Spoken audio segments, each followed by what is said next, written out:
खुलुमबाय लोगोफोर, आं नीलिमा बाला ब्रह्म नोंथांमोनखौ एनबि ब्रह्म चेनेलाव बयखौबो फिन खेबसेबाव बरायनाय बावहरग्रोनाय जाबाय। आं दिनै नोंथांमोननि सिगाङाव दिनैनि सानसेनि फानजामुथिखौ फरायथिनो लादों। आसा खालामो नोंथांमोना भिडिअखौ नायना मोजां मोनगोन। नोंथांमोना भिडिअखौ नायना मोजां मोनोब्ला लाइक, साबस्क्राइब, कमेन्ट आरो शेयार खालामनानै होलांब्लानो जाबाय।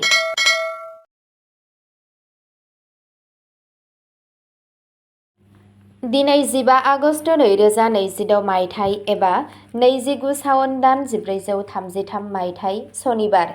गिबियावनो दङ मेष राशि। सनिबारनि बे साना नोंथांनि दैदेननाय गोहो आरो थिरांथा लानायनि गोख्रैथिखौ दिथा होगोन। खामानि थिलियाव दिन्दां जानानै थानाय जेथो गोनां मावथांखिफोरा नोंथांनि बुजिनायजों दिनै जाफुंसार जागोन।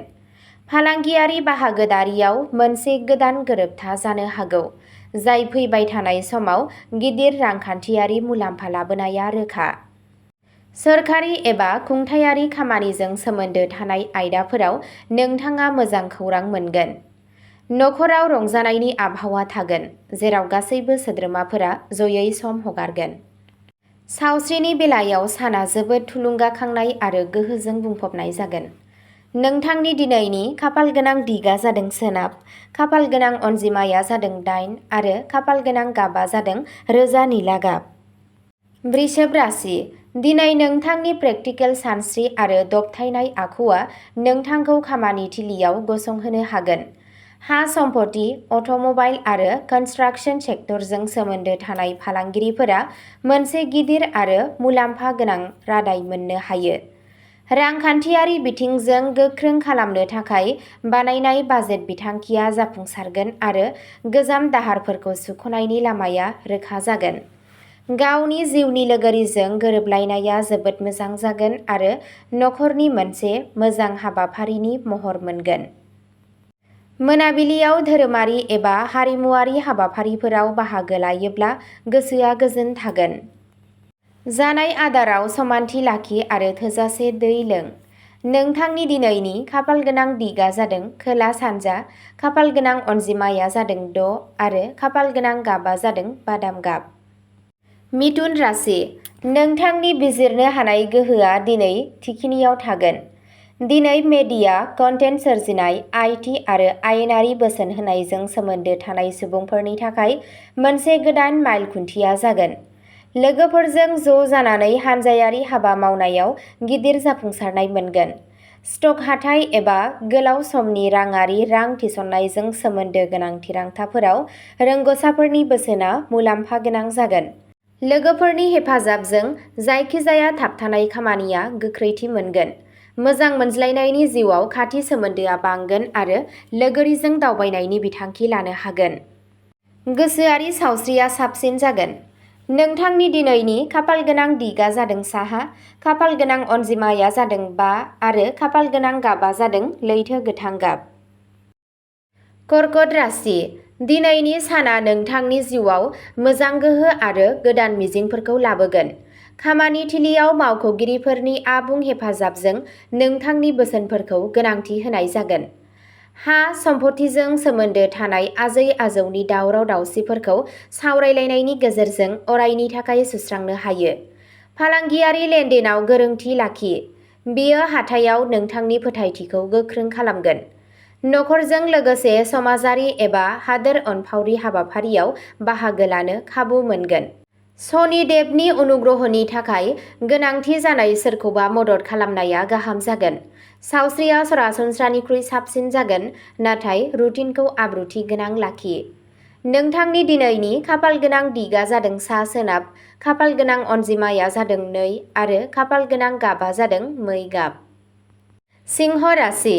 नोंथांनि गोख्रै थिरांथा लानो हानाय गोहो आरो रोंग'थिया नोंथांखौ दिनै जाफुंसारनायनि गोजौ थिखिनियाव लांगोन। खुंथायारि सामलायनाय आरो सुबुरुन होनाय आयदाजों सोमोन्दो थानाय सुबुंफोरा मान आरो गोदान बिबान मोननो हागोन।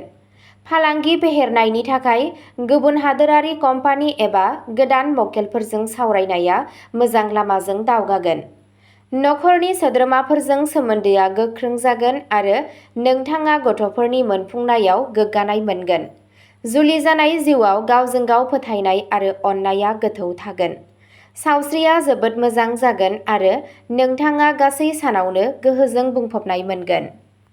नोंथांनि दिनैनि खाफाल गोनां दिगा जादों सानजा, खाफाल गोनां अनजिमाया जादों 1 आरो खाफाल गोनां गाबा जादों रोजा खमला गाब। कन्या राशि।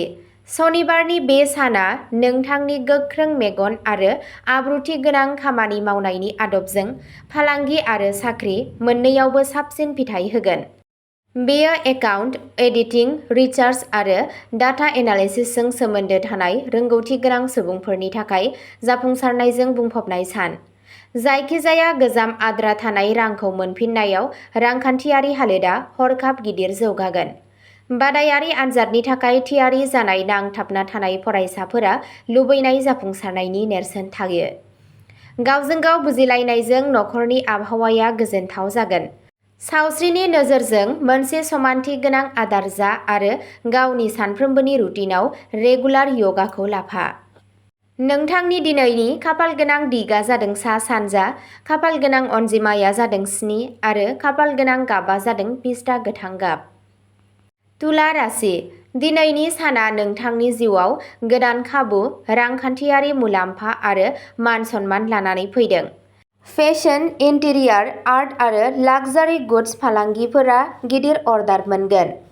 मावख'आव लोगोफोरनि गोसोआ हेफाजाबारि जागोन, जाय समनि गेजेरावनो जेथोगोनां मावथांखिफोरखौ फोजोबगोन। गोदान सोमोन्दो गायसनगोन, जाय इयुनाव नोंथांनि जिउ राहानि थाखाय माइल खुन्थिया जागोन। मोजां मोनज्लायनाय जिउआव गोदै थागोन आरो नोंथाङा गावनि जिउनि लोगोरिनिफ्राय मोनसे समायना सारप्राइज मोननो हागोन। मोनाबिलियाव हारसिं एबा ध्यानआव थानाया गोसोआरि गोजोननि थाखाय फिथायगोनां जागोन।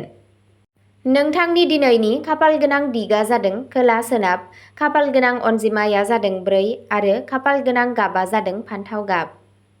वृश्चिक राशि।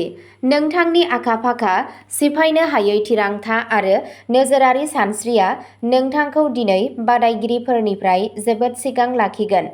इन्जिनियारिं, कनस्ट्राक्सन, फार्मा आरो दिहुनथाय खोन्दोआव खामानि मावग्रा सुबुंफोरा रुजुजायै राङारि मुलाम्फा मोनगोन। मावख'आव खामानि मावनो थाखाय नोंथांनि गोदानथि सानस्रि आरो बावसोमनायखौ गोजौ थाखोनि मावख'गिरिफोरा बाख्नायगोन। नखराव गोजाम गोरोन्थि बुजिलायनाया जोबगोन आरो गावजों गाव खौसेथिया बांगोन। नोंथांनि दिनैनि खाफाल गोनां दिगा जादों खोला, खाफाल गोनां अनजिमाया जादों 9 आरो खाफाल गोनां गाबा जादों रोजा गोजा गाब। धनु राशि। दिनै नोंथांनि नोजोरा गियान आरजिनाय, गोलाव समनि मावथांखि आरो रांखान्थियारि गोहोनि सायाव थागोन। सोलोंथाय, आयेन, बेंकिं आरो सुबुरुन सिबिथायजों सोमोन्दो थानाय सुबुंफोरनि मान-सन्मानखौ गोबां बांहोगोन। आयनि गोदान फुंखा जौगाखांनाया बुथुमनाय धोनखौ गोख्रों खालामगोन। धोरोमारि आरो हादोरारि गोनांथि गोनां हाबाफारिफोराव बाहागो लायोब्ला समाजारि बेंखनखौ गुवार खालामगोन। गथ'सानि फारसेनिफ्राय नोंथाङा मोजां खौरां मोनगोन, जाय गोसोखौ खुसि खालामगोन। सावस्रिया मोजां जागोन आरो सोलेरनि गोहोआ मोजाङै थागोन।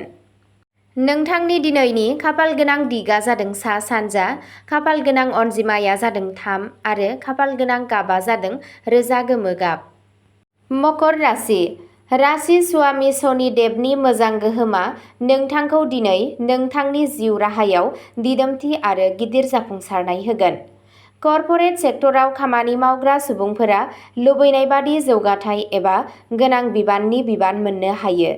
न'नि सम्पथि, गारि एबा गोलाव समनि रां थिसननायजों सोमोन्दो गोनां थिरांथाफोरनि थाखाय दिनैनि साना जोबोद मोजां सान। नोंथाङा मोनफ्रोमबो बिथिङावनो गावनि जिउनि लोगोरिनिफ्राय गोख्रों मदद मोनगोन, जाय नोंथांनि गोसोआ गोजौ लाखिगोन। सावस्रिया मोजां जागोन आरो जायखिजाया गोजाम देहायारि जेंनानिफ्राय रैखा मोनगोन। नोंथांनि दिनैनि खाफाल गोनां दिगा जादों खोला-सोनाब, खाफाल गोनां अनजिमाया जादों 10 आरो खाफाल गोनां गाबा जादों निला गाब। कुम्भ राशि। नोंथांनि बाक्सुनि बाहेरायाव साननो हानाय गोहो आरो गोदान बिरोंदामिननि फारसे गोसो होनाया दिनै फालांगियारि फोथाराव गोदान लामा बेखेवगोन। आईटी, सफ्टवेयार, डिजिटेल मार्केटिं आरो स्टार्टआपजों सोमोन्दो थानाय सुबुंफोरा दिनै गोबां रांखान्थियारि मुलाम्फा मोननो हागौ। नेटवार्किंनि गेजेरजों गोदान गोहोम खोख्लैग्राफोरजों सोमोन्दो लानाय जागोन। मोनाबिलि समाव लोगोफोर आरो नखरजों मिनिनाय आरो रंजानायनि गेजेरजों सम बारहोनाय जागोन। नोंथाङा देहायारि फिट आरो एनार्जेटिक मोनदांगोन। नोंथांनि दिनैनि खाफालगोनां दिगा जादों सोनाब, खाफालगोनां अनजिमाया जादों 11 आरो खाफालगोनां गाबा जादों सना गाब। मीन राशि। दिनै नोंथांनि गोसोआ समानै गोसोआरि गोजोन, गावारि दावगानाय आरो फालांगियारि जौगाथायनि फारसे थागोन। बाहागोदारियाव सोलिबाय थानाय फालांगियाव गोरोङै खामानि मावनाया सानस्लाबै राङारि मुलाम्फा मोनगोन। समाज अनसाय आरो सुबुं अनफावरि हाबायाव बाहागो लायोब्ला नोंथांनि समाजारि मानथाया बांगोन। नोंथाङा नोंथांनि नखरनिफ्राय आबुं हेफाजाब मोनगोन, जाय नखरनि आबहावाखौ गोजोन लाखिगोन। साना सावस्रिनि बेलायाव थुलुंगाखांनाय आरो मोजां जागोन। नोंथांनि दिनैनि खाफालगोनां दिगा जादों साहा, खाफालगोनां अनजिमाया जादों 12 आरो खाफालगोनां गाबा जादों गेरुवा गाब। अब्ला दिनैनि भिडिअ'आ बेखिनियावनो जोब्बाय। नोंथांमोना सानफ्रोमबो फुंबिलि समाव सानफ्रोमबोनि फानजामुथिखौ नायनो एबा खोनासंनो गोसोब्ला चेनेलखौ साबस्क्राइब खालामनानै लादो आरो भिडिअ'खौ नायनानै मोजां मोनदोंब्ला अन्नानै लाइक, शेयार आरो कमेन्टबो खालामनानै होलांब्लानो जाबाय। गोजोन्थों।